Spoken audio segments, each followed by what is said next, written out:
On a découvert la Dordogne en vacances et on est tombé complètement amoureux de la région. Nous sommes originaires de Belgique, on a quitté la Belgique en 2018. On n'a jamais regretté notre choix.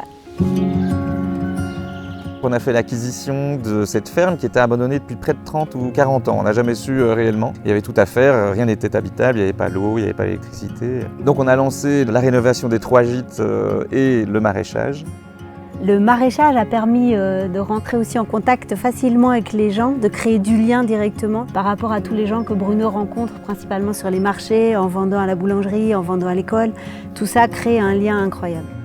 On arrive tout de suite à se connecter entre nous, les gens sont assez ouverts et on s'est senti très vite intégrés par les collectivités locales, par la mairie, par les voisins. Bon, c'était parfait, quoi. Vraiment, faut rien changer, quoi. C'était facile.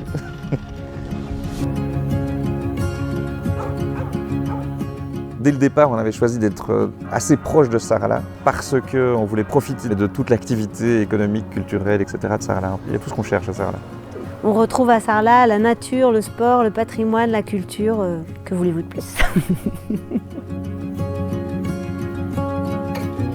En fait, ce que je préfère depuis qu'on a mis en place toute cette nouvelle vie, c'est la diversité, c'est-à-dire que moi j'ai la chance de continuer à être graphiste et de développer le métier de maraîcher. Et au fait, c'est hyper complémentaire. Donc au fait, moi j'adore passer 4 heures devant mon ordinateur et puis 4 heures à désherber, c'est l'équilibre parfait.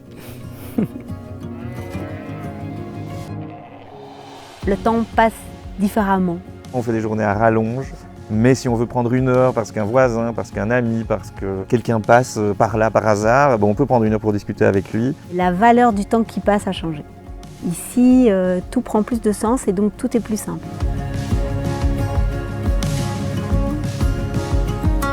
On a quand même beaucoup de gens qui viennent chez nous avec, pas loin, dans un petit coin de leur tête, cette idée de peut-être un jour déménager.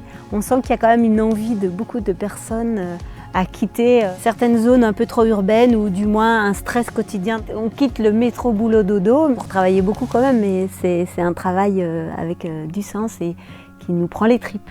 Il faut quand même voir ce qu'on quitte, parce que c'est important, et puis imaginer ce qu'on a envie de trouver. Il faut garder le cap et savoir ce dont on a envie au départ. Aujourd'hui, grâce à ce projet, on trouve du sens dans ce qu'on fait.